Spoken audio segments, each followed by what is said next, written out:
Hello everyone, welcome to Upanishad invest demy daily market analysis. तो निफ्टी जो है वो फ्राइडे को क्लोज हुआ था 24,768 पे। तो जैसे कि आप देख सकते हो, मार्केट एक जो फ्राइडे को क्लोज हुआ एक बहुत ही वोलेटाइल क्लोज हुआ। मतलब उसने किया क्या, इंडेक्स ने ये जो रेंज थी मार्केट की, तो इसी रेंज के बीच में मार्केट जो है वो पिछले कई दिनों से ट्रेड कर रहा था। और उसके बाद एक्चुअली सेलर्स को ट्रैप किया यहाँ पे, और उसके बाद एक बुलिश कैंडल बनाया, वो भी सभी मूविंग एवरेजेस के ऊपर। तो अभी के लिए स्टॉक जो है वो हमारा जो एक लेवल था जो इंडेक्स का 24,500, तो ये लेवल जो है वो अभी भी इंडेक्स उसी लेवल के ऊपर है। तो अभी के लिए हमारा जो इंडेक्स में वो व्यू है वो एकदम सिंपल है। जब तक मार्केट जो है ये 24,500 के लेवल के ऊपर सस्टेन कर रहा है, एक इसमें आपको साइडवेज टू अपसाइड की जो रैली है वो देखने को मिल सकती है। और जो अपसाइड लेवल्स है इंडेक्स के वो कुछ है यहाँ पे 25,200 के आसपास। तो इसी रेंज में साइडवेज टू बुलिश का हमारा इंडेक्स का व्यू है। और इसी दौरान कुछ स्टॉक्स है जो एक बहुत ही अच्छा मोमेंटम के लिए हमको दिख रहे हैं यहाँ पे आने वाले दिनों में। तो सबसे पहले जो मैं स्टॉक डिस्कस करूंगा उसका नाम है स्टील सिटी सिक्योरिटीज। तो ये स्टॉक को क्यों सिलेक्ट किया है मैंने, और क्यों ये आने वाले दिनों में एक अच्छा मोमेंटम दे सकता है, ये स्टॉक का मैंने डिस्कशन अपने 2-3 वीडियो पहले से भी किया था कि ये स्टॉक में एक्चुअली कुछ एक मोमेंटम बनता हुआ दिख रहा है। तो ये स्टॉक ने क्या किया, यहाँ पे देख सकते हो आप चार्ट पे, इसने एक अपना लॉन्ग टर्म जो बेस था वो बेस को यहाँ पे ब्रेकआउट किया। और स्टॉक में यहाँ पे एक फेक ब्रेकआउट आया, उसके बाद स्टॉक एक्चुअली सभी मूविंग एवरेजेस के ऊपर ट्रेड कर रहा है। और अभी जो स्टॉक है वो वॉल्यूम के साथ एक साइडवेज रेंज में। तो इसमें जो हमारी बाइंग है वो प्राइस की, ये प्राइस के आसपास, हाई के आसपास है, तो 127 के आसपास हमारी इसमें एंट्री होगी। तो ये जो कैंडल है, जो भी कैंडल इसको ब्रेक करेगी उसकी जो भी प्रीवियस कैंडल होगी वो हमारा स्टॉप लॉस होगा। तो ये अप्रोक्स समझिए 115 या 116 के आसपास इसका स्टॉप लॉस होगा। और जो भी इसकी अपसाइड है वो आपको, आप इसको ट्रेल कर सकते हो दो तरीके से, या तो आप 13 मूविंग एवरेजेस की मदद से भी ट्रेल कर सकते हो, या फिर आप क्या कर सकते हो, जो भी आपने ये रिस्क लिया है उस रिस्क का 2 to 3 टाइम्स अगर आपको जो प्रॉफिट मिले। फॉर एग्जाम्पल 10 रुपीज का रिस्क है, तो अगर 30 पॉइंट्स आपको मिल रहे हैं तो आप उसमें एग्जिट हो सकते हो। तो ये एक स्टील सिटी सिक्योरिटीज करके एक स्टॉक है, तो इसमें कुछ एक मोमेंटम बन रहा है। और एक छोटी सी बैंक है by the name of Dhanlaxmi bank. तो ये जो स्टॉक है ये भी एक्चुअली सभी मूविंग एवरेजेस के ऊपर ट्रेड कर रहा है, आप देख सकते हो यहाँ पे ये सभी मूविंग एवरेजेस के ऊपर ट्रेड कर रहा है, और अभी इसमें वॉल्यूम ब्रेकआउट हुआ है। और एक्चुअली ये जो स्टॉक है वो 1 आवर के टाइम फ्रेम पे एक कंसोलिडेशन कर रहा है। आप देख सकते हो स्टॉक अपने सभी मूविंग एवरेजेस के ऊपर है डेली टाइम फ्रेम में, और 1 आवर पे ये कंसोलिडेशन कर रहा है, वो भी बड़े बड़े ग्रीन कैंडल्स के साथ। ये देखिए कोई बड़ा अक्यूमुलेशन जोन हो रहा है यहाँ पर।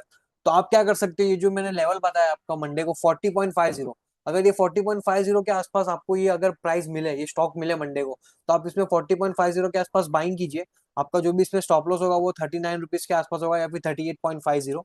और इसमें जो आपको रिस्क टू रिवॉर्ड मिल रहा है ना वो एक बहुत ही अच्छा मिल रहा है। आपका जो टारगेट है वो यहाँ पे देख सकते हो आप 46 का टारगेट मिल रहा है। मतलब यहाँ पे अगर मैं आपकी रिस्क समझू 3 to 4% है, इस केस में आप 39 का भी स्टॉप लॉस रख सकते हो। और जो भी आपका प्रॉफिट है वो अप्रोक्स 14 to 15% है। तो ये दो स्टॉक्स हैं, और एक और बैंक है जो अभी एक अच्छा लग रहा है कि आईसीआईसीआई बैंक आने वाले दिनों में कुछ एक मूवमेंट दे सकता है। उसका भी एक सिंपल यही रीजन है कि आप देख सकते हो ये जो स्टॉक है इसने अपने सभी मूविंग एवरेजेस के ऊपर ट्रेड कर रहा है यहाँ पे, और स्टॉक एक बेस बना रहा है। ये देख सकते हो ये सबसे बड़ा कैंडल था यहाँ पे, वॉल्यूम बार हुआ, और उसके बाद स्टॉक जो है वो साइडवेज हो चुका है। और स्टॉक साइडवेज होने के बाद स्टॉक अपनी सभी मूविंग एवरेजेस के ऊपर कंसोलिडेट कर रहा है। तो इसमें जो भी बाइंग होगी वो 1363 के आसपास होगी, 1363। तो जब भी प्राइस ये लेवल के ऊपर ब्रेक करेगा, इसमें जो है आपको एक अच्छा मोमेंटम आने वाले दिनों में देखने को मिल सकता है। तो बैंकिंग्स में ये एक दो स्टॉक्स है जो एक अच्छा परफॉर्मेंस दे सकते हैं। और एक जो मैंने आपके साथ डिस्कस किया था सिटी यूनियन बैंक, उसको भी आप देख सकते हो। और कुछ इन्वेस्टमेंट्स के लिए स्टॉक मैं आपको बताऊंगा कि अभी जो मेरा इन्वेस्टमेंट्स आइडिया है कि उसके अंदर में कौन से एक दो स्टॉक्स है जिसमें मैं इन्वेस्टमेंट कर रहा हूँ। तो एक कंपनी है by the name of Indian card clothing.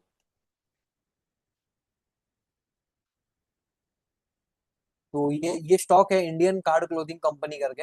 ये स्टॉक एक्चुअली आप देखोगे तो इसमें रीजन सिलेक्ट करने का एक ही है, ये जो स्टॉक है अपने मल्टी ईयर हाई के आसपास, मल्टी ईयर ब्रेकआउट के आसपास ट्रेड कर रहा है।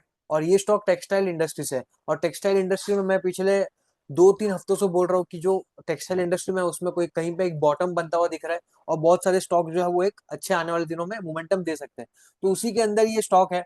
और सबसे पहला जो स्टॉक है वो ये इंडियन कार्ड क्लोथिंग कंपनी है। इसको आप देखोगे तो यहाँ पे ये जो वॉल्यूम देख रहे हो, ये वाली वॉल्यूम 2004 से लेके अभी तक कभी हुई नहीं है। हाईएस्ट एवर वॉल्यूम हो रहा है ये स्टॉक में। और ये स्टॉक 325 के आसपास हमने जो है इसमें एक्चुअली बाइंग कर ली है। हमारी जो बाइंग है वो 325 के आसपास हो चुकी है। और इसका जो टारगेट एक्सपेक्ट कर रहे हैं वो अप्रोक्स, ये जो रेंज बनाई है, ये जो स्टॉक ने रेंज बनाई है 572। आपको ये जो स्टॉक है वो may be 6 months to 1 year के बीच में आपको अगर किसी को इन्वेस्टमेंट करना हो तो ये एक स्टॉक है जो एक आने वाले दिनों में एक अच्छा मोमेंटम दे सकता है इन्वेस्टिंग के लिए। ये स्टॉक अभी अपने सभी मूविंग एवरेजेस के ऊपर ट्रेड कर रहा है, हाईएस्ट एवर वॉल्यूम देखा गया है 2004 के बाद, और फंडामेंटली ये जो रीजंस है स्टॉक के अंदर, तो ये भी मैं आपको बताऊंगा कि इसके अंदर क्या रीजंस है। तो ये एक्चुअली मैन्युफैक्चरिंग कंपनी है, ये एक्चुअली टेक्सटाइल इंडस्ट्री में प्लांट्स और सब जो मशीन्स होती है वो बनाती है। और टेक्सटाइल इंडस्ट्री में जो है एक बहुत बड़ा कैपेक्स इंडिया में आने वाला है, जिसके कारण ये कंपनी को बेनिफिट मिलेगा। और सबसे बड़ा बेनिफिट क्या होगा कि इसकी जो बुक वैल्यू है वो 541 के आसपास है, और ये जो स्टॉक है वो 325 के आसपास ट्रेड कर रहा है। मतलब ये स्टॉक आपको बुक वैल्यू के नीचे मिल रहा है, और वो भी ऐसा स्टॉक है जो अपने हार्ड एसेट्स के साथ है। मतलब हार्ड एसेट्स के साथ कोई कंपनी अपनी बुक वैल्यू के नीचे मिले, जिसके अंदर उसकी जो आरओई आरओसी देखोगे तो ऑलमोस्ट जीरो के आसपास, मतलब कितना यहाँ पे 2 से 3% की आरओई आरओसी है। और इसकी एवरेज पी देखोगे तो 13-14 के आसपास है, जो एवरेज पी के नीचे है। तो आरओई आरओसी अच्छी नहीं है, लेकिन ये जो कंपनी है वो डेट फ्री कंपनी है, और उसके बहुत अच्छे अच्छे खासे प्लान्स है और फिक्स एसेट्स है उसके। तो ये कुछ फंडामेंटल रीजंस है और एक दो टेक्निकल रीजन मैंने आपको बताए, जिसके कारण ये जो स्टॉक एक अच्छा आने वाले दिनों में मोमेंटम दे सकता है।